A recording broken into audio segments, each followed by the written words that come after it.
አንተን ለመራቅ ያሰበች ሴት የምታሳያቸው ባህሪያትን እንመልከት። የመጀመሪያው ነገር ሆን ብሎ ነገር መፈለግ ነው። አንተን ለመራቅ ያሰበች ሴት መጀመሪያ የምታደርገው ነገር ሆን ብላ ነገር መፈለግ ነው። ያ ማለት በማያጨቃጭቁ ጉዳዮች ወይም ደግሞ ትንንሽ ኢሹ የምንላቸው በግንኙነት ውስጥ ለምሳሌ ስልክ አለማንሳት ወይም ደግሞ ስልክ አለመመለስ፣ ሜሴጅ አለመመለስ የመሳሰሉ ነገሮችን ከስራ አንጻር አንተ በጣም ቢዚ ሆነ የማታደርጋቸው ነገሮች እንኳን ሳይቀር ቢግ ኢሹ ታደርጋቸዋለች።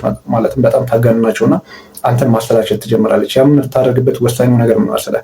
አንተን በማሰልቸት ከግንኙነት ውስጥ እንድትወጣ ወይም ደግሞ እኔና አንተ ባህሪ ለባህሪ አልተግባባንም ወይም ደግሞ አብረን የምንቀጥል አይመስለንም የመሳሰሉ ነገሮችን ለመናገር ነው። ያ ማለት አንተን በማሰልቸትና ልክ እንደ ደከመው አይነት ሰው አክት በማድረግ ከግንኙነቱ ለመውጣት ትሞክራለች። ሁለተኛው ነገር ስሜታዊ ትስስርን መቀነስ አሊያም ደግሞ መቁረጥ ነው። አንድ ሰው ከልቡ ሲወድና ሲያፈቅረ የህይወቱን ትንንሽ ክፍሎች ሳይቀር ሼር ያደርጋል ወይም ደግሞ ያጋራል። ምክንያቱም እነዚህ ነገሮች ስሜታዊ ትስስርን ከፍ ያደርጋሉ፣ ግንኙነታችሁ እያደገ ይመጣል ማለት ነው። ነገር ግን አንዲት ሴት ከህይወት ማውጣት ስትፈልግ እነዚህ ነገሮች ሙሉ ለሙሉ ሀይር ታደርጓለች ወይም ደግሞ ትቆርጠዋለች። አንዳንዴ በህይወቷ ምን እንደተፈጠረ እንኳን ሳታውቅ ሰርፕራይዝ ትሆናለህ።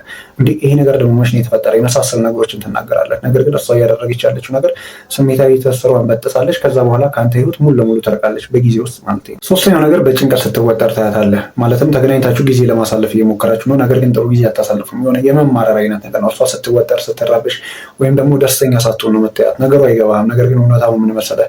የሰው ልጅ ራሱን መዋሸት ወይም ደግሞ ራሱን መደበቅ አይችልም። እሷ የጥፋተኝነት ስሜት ይሰማታል። ማለትም ከአንተ ለመራቅ ወስናለች፣ ነገር ግን ከአንተ ጋር ጊዜ እያሳለፈች ነው እና እነዚህ ነገሮች ከአይምሮዋ ጋር ያጋጫትና የሆነ ጥሩ ጊዜ አታሳልፍም። ትመጣለች፣ ነገር ግን ስትበሳጭ ወይም ደግሞ ሲደብራት ምናምን የምታስተውለው ሌላኛው ምልክት። አራተኛው ነገር አንተ የማታደርጋቸው ነገሮች እንደ ቅድመ ሁኔታ ማስቀመጥ ነው። እነዚህ ነገሮች ብዙ ጊዜ በግንኙነት ሰዎች ሊለያዩ ሲሉ ቀድመው የሚመጡ ምልክቶች ናቸው። ያ ማለት አንተ እንደማታደርገው ታውቃለች ወይም ደግሞ አቅሙ እንደሌለ ታውቃለች። ነገር ግን ይህ ነገር የማታደርግልኝ ከሆነ እኔና ያንተ ግንኙነት እዚህ ጋር ያበቃለታል ምናምን የመሳሰሉ ነገሮችን በብዛት ትናገራለች፣ ትደጋግመዋለች። ይህ ምንድነው?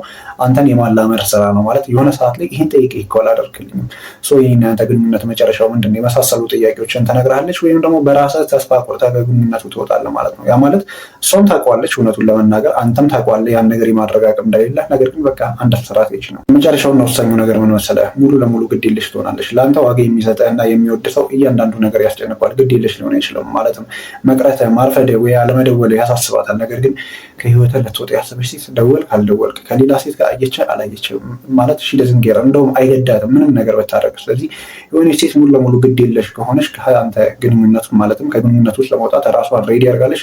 ልዩነቱ መች ሙቭ ታደርጋለች የሚለው ብቻ ነው። እነዚህም ባህሪያት የምታስተውል ከሆነ ከአንተ እየራቀች ነው። አንተም ራስን አዘጋጅ።